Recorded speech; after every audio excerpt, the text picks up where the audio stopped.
paz do Senhor Jesus, meus amados irmãos, vamos começar aqui mais um cafezinho com Jesus.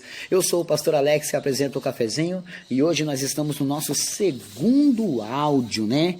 Eu sei que alguns não gostam, eles gostariam que os áudios ficassem mais longos, né? Mas meu aparelho não suporta. Por mais que vocês queiram, meu aparelho não suporta, né? Então, eu tenho que fazer assim, um áudio curtinho, mas que todos possam estudar comigo, né? Assim eu seguro vocês para vocês estudarem todos os dias comigo. Bom, meus irmãos, o nosso estudo que começamos ontem se chama A Segunda Vinda. Eu dei uma pequena explicada sobre Cristo no Antigo Testamento, Cristo encarnado em Jesus e Cristo voltando com o corpo de Jesus para nos resgatar, né? Como ele prometeu em João 14, do verso 1 ao 3, você pode meditar aí na sua casa e você vai ver a promessa, é uma das promessas que nos segura, né? Se dissesse assim para o cristão, qual é o versículo da Bíblia que você mais espera, que você mais olha? João 14, do 1 ao 3. Eu anelo, eu espero, eu desejo, eu suplico por esse dia. Então, é o que está na capa da minha Bíblia, é o que eu espero tanto. Bom, falamos ontem, meus irmãos, nós paramos no versículo 4, né? Aonde as pessoas acabam fazendo essas perguntas, né? Onde está a promessa da sua vinda? E por que, desde quando os pais dormiram, desde os antigos que falaram isso, morreram, ainda continuam as coisas do mesmo jeito, né? Aí, verso 5. Eles voluntariamente ignoram isto. Os hipócritas, os ignorantes, os que não entendem, todos eles juntos, acabam ignorando isto.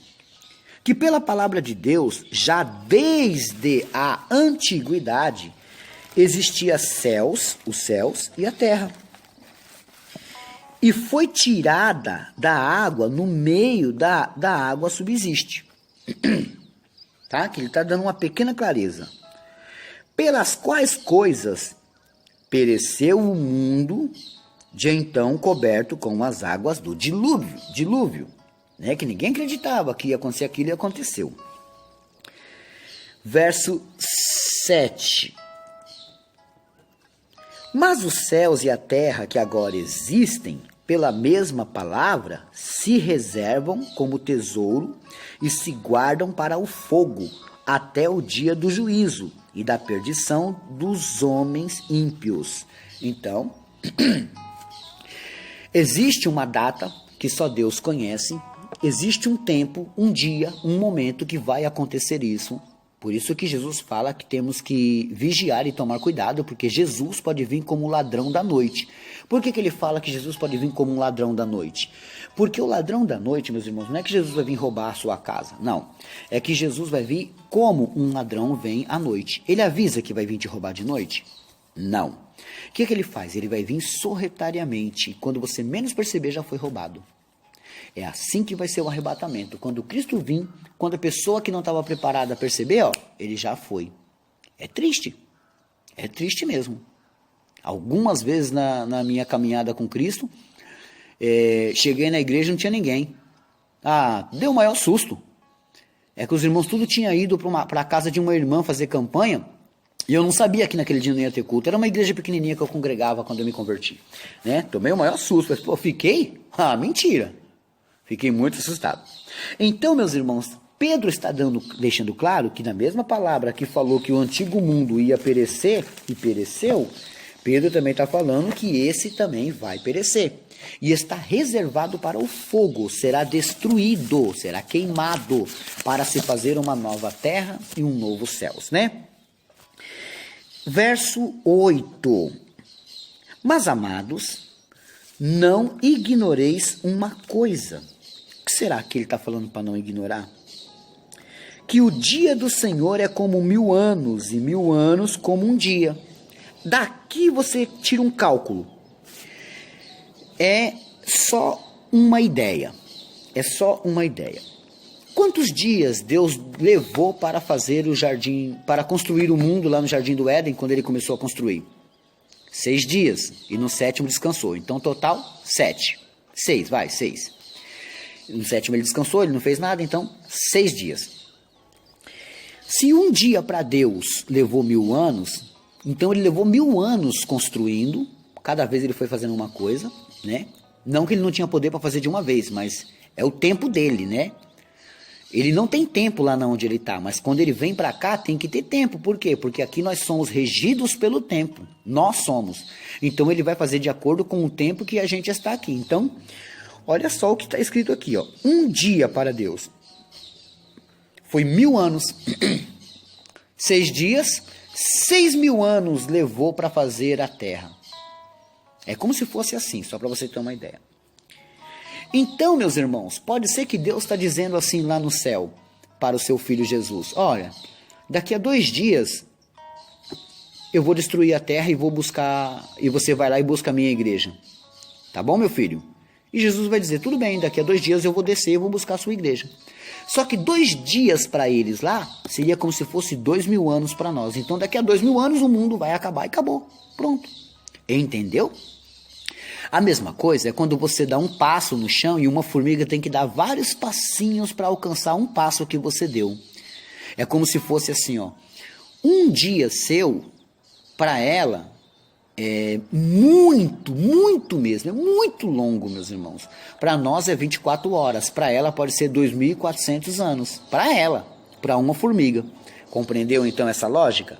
Por isso que Pedro está deixando claro que não tem que contar, olha, se Deus falou, vai acontecer, só que não é no nosso tempo. Tá entendendo? Isso também não se enquadra quando Deus dizia assim, ó, por esses dias vou te abençoar. Então quer dizer que por alguns anos ele vai me abençoar. Não, não quer dizer isso, meus irmãos. Estamos falando aqui de outro assunto, tá bom? Bom, vamos aqui para o verso 9. O Senhor não retarda a sua promessa, ainda que alguns a tenham por tardia, né? Para nós parece que está demorando, mas para ele está dentro do tempo. Mas é longânimo para conosco, não querendo que alguns se percam, senão que todos venham se arrepender, ou arrepender-se. Então, peraí. Quanto mais ele estica o tempo de que ele prometeu vir buscar a igreja, significa que tem um propósito. Por que ele está demorando? Vou ler de novo. O Senhor não retarda a sua promessa, ainda que para alguns a tenha por tardia. Mas é longânimo. Por que ele está demorando? Olha a resposta. Para convosco ele é longânimo, não querendo que alguns se percam, senão que todos venham arrepender-se. Então, é para dar tempo para o seu pai se arrepender, para o seu filho se arrepender, para o seu irmão se arrepender, para você se arrepender. É para dar tempo. Você está enquadrado dentro de um tempo que, se fosse para ele fazer no nosso tempo, a gente não era salvo. Então ele está sendo longânimo, ele está dando tempo, ele está tendo paciência conosco para que a gente venha se arrepender. Verso 10. Mas o dia do Senhor virá como um ladrão, de noite, no qual os céus passarão com grande estrondo, e os elementos ardendo se desfarão, e a terra e as obras que nela há se queimarão.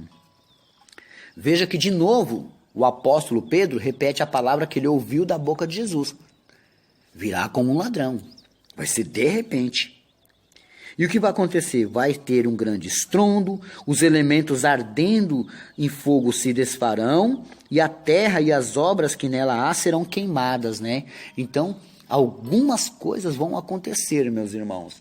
Agora, será que todo mundo vai ver? Será que todo mundo... Porque às vezes acontece uma catástrofe em outro país que demora muito para chegar nos nossos ouvidos ou nas nossas vistas, né? Então, talvez tem gente que não vai nem perceber certas coisas, né? Olha só que interessante. Vamos para o verso 11, né? Glória a Deus.